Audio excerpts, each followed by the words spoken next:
ओम श्री मात्रे नमः। ओम श्री गुरुभ्यो नमः। नमस्ते, मैं हिमांगी निरामया हीलिंग में फिर से एक बार आपका हार्दिक स्वागत करती हूँ। शिवशक्त्या युक्तो यदि भवति शक्तः प्रभवितुं न चेदेवं देवो न खलु कुशलः स्पन्दितुमपि अतस्त्वामाराध्या हरिहरविरिञ्चादिभिरपि प्रणन्तुं स्तोतुं वा कथम कृतपुण्यः प्रभवति। ये सौंदर्य लहरी का प्रथम श्लोक है। यहाँ पर आदि शंकराचार्य माता की स्तुति में कुछ यूँ कह रहे हैं।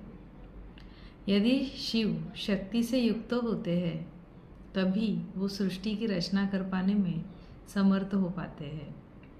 यदि वो शक्ति से रहित हो जाए तो वो हिलने डुलने या स्पंदन करने मात्र में भी सामर्थ्य नहीं होते। अतः श्री हरि हर और ब्रह्मा द्वारा पूजनीय आप, जिसने कोई पुण्य किया ना हो उसके भाग्य में आपकी स्तुति करने का सामर्थ्य कैसे हो सकता है।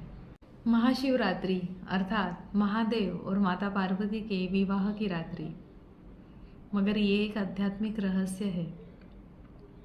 महाशिवरात्रि केवल एक पौराणिक कथा नहीं बल्कि पिंड और ब्रह्मांड के मिलन का विज्ञान है। जब मूलाधार चक्र में सुप्त कुंडलिनी जागृत होकर सुषुम्ना नाड़ी से 6 चक्रों को भेद कर सहस्त्रार चक्र में परम चेतनामयी शिव से एक रूप होती है, इसी को शिव और शक्ति का विवाह या आत्म साक्षात्कार कहा जाता है। महाशिवरात्रि को जागरण की रात्रि कहा जाता है। इसका अर्थ ये नहीं कि हम नींद त्याग कर जागते रहे। यहाँ पर जागरण का अर्थ है मोह माया की नींद को त्याग कर जागृत होना या अवेयरनेस की स्थिति में आना। मंत्र केवल शब्द नहीं होते, वो ध्वनि स्पंदन होते हैं, अर्थात साउंड वाइब्रेशन। जब हम योग्य पद्धति से गुरु से दीक्षा लेकर ये मंत्र योग्य विधि से उच्चारण करते हैं तब वो हमारे शरीर के पंचकोशों में उतरते हैं। शरीर के पंचकोश अर्थात अन्नमय, प्राणमय, मनोमय, विज्ञानमय और आनंदमय, और फिर वो हमारी चेतना बदलते हैं। हर मंत्र के ध्वनि स्पंदन हमारे शरीर के ऊर्जा चक्र और ब्रह्मांड के तत्वों से जुड़े हुए होते हैं। जब हम योग्य विधि से इन मंत्रों का उच्चारण करते हैं तब हमारे ऊर्जा चक्र जागृत होकर ब्रह्मांड के तत्वों से एक रूप होते हैं। ठीक उसी तरह महादेव का नमः शिवाय ये मंत्र केवल पंचाक्षरी मंत्र नहीं है। ये 5 तत्व, 5 चक्र और 5 आंतरिक जागरण बिंदुओं का प्रतीक है। नमः शिवाय का न पृथ्वी तत्व को दर्शाता है और हमारे मूलाधार चक्र को ऊर्जा देता है, जिससे जीवन में स्थिरता आती है। म जल तत्व को दर्शाता है और हमारे स्वादिष्ठान चक्र को ऊर्जा देता है, जिससे भावनाओं की शुद्धि होती है। शी अग्नि तत्व को दर्शाता है और मणिपुर चक्र को ऊर्जा देता है, जिससे आत्मविश्वास बढ़ता है। वा वायु तत्व को दर्शाता है और अनाहत चक्र को ऊर्जा देता है, जिससे हृदय में प्रेम, करुणा और भावनात्मक ऊर्जा बढ़ती है। यह आकाश तत्व को दर्शाता है और हमारी विशुद्धि चक्र को ऊर्जा देता है, जिससे साधक की अभिव्यक्ति में स्पष्टता आती है और अंतर्ज्ञान की जागृति होती है। हमारे धर्म में प्रत्येक पूजा विधि और मंत्र साधना केवल एक परंपरा नहीं है, बल्कि ये हमारे चक्रों को जागृत करके उस ब्रह्मांड से एक रूप होने की एक दिव्य प्रक्रिया है। इन साधनाओं के माध्यम से यह पिंड ब्रह्मांड से जुड़ने का मार्ग प्राप्त करता है और आत्मा को परमात्मा की प्राप्ति होती है। ध्याये नित्यमहेशं रजतगिरिनिभं चारुचंद्रावतंसं रत्नाकल्पोज्ज्वलांगं परशुमृग वराभीति हस्तम प्रसन्नम, अर्थात प्रतिदिन उन महादेव का ध्यान करो जो कैलाश पर्वत के समान धवल रंग के हैं, जिनके मस्तक पर चंद्रमा विराजमान है, जिनके हाथों में परशु मृग है, जो वरदान और अभय मुद्रा दोनों ही रखते हैं और सदैव प्रसन्न चित्त रहते हैं। रजतगिरी निभम, अर्थात कैलाश पर्वत के समान शुभ्र, यह हमारे मन का वो प्रतीक है जब हमारा मन विकारों से मुक्त होकर कैलाश पर्वत के जैसा शुद्ध होता है। चारु चंद्रावतंसम, अर्थात चंद्रमा जो हमारे मन का कारक है, जिसे भगवान शिव ने अपने मस्तक पर धारण किया है, अर्थात मन पर पूर्ण नियंत्रण। अभयवरद हस्तम, अर्थात सच्ची भक्ति का फल निर्भयता।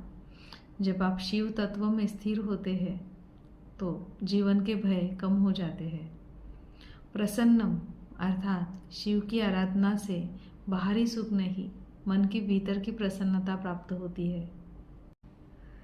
ललिता सहस्त्रनाम में माता का एक नाम है श्री कंठार्थ शरीरिणी, अर्थात जब भगवान शिव ने हलाहल विष का प्राशन किया था तो शक्ति ने उस विष को भगवान के कंठ में ही स्थिर कर दिया था, जिसके वजह से भगवान नीलकंठ कहलाए।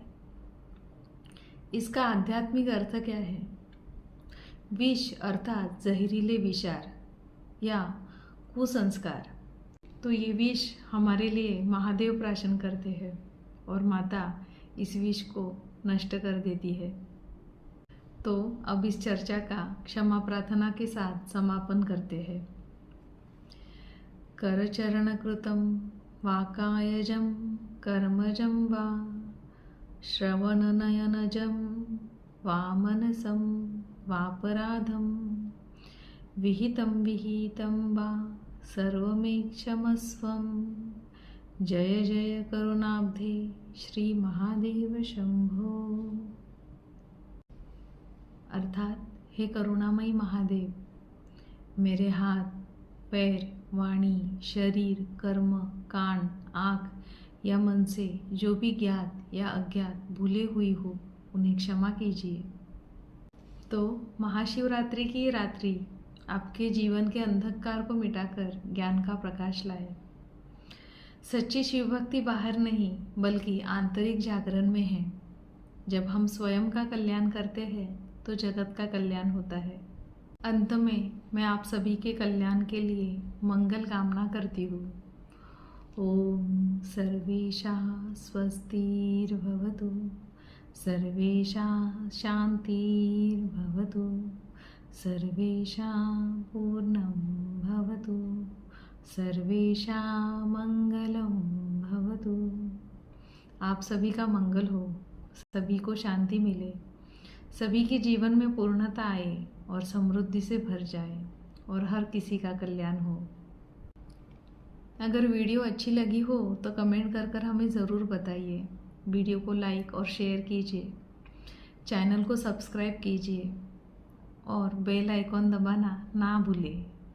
सिर्फ हमारे फॉलोअर्स के लिए महाशिवरात्रि और वैलेंटाइन डे के विशेष पर्व पर एक डिस्काउंट घोषित किया गया है। सिर्फ 2 दिनों के लिए हमारे परामर्श की फीस 1111 होगी और उसमें हम एंजल एनर्जी भी इंक्लूड करने वाले हैं। तो कृपया इस विशेष अवसर का लाभ लीजिए।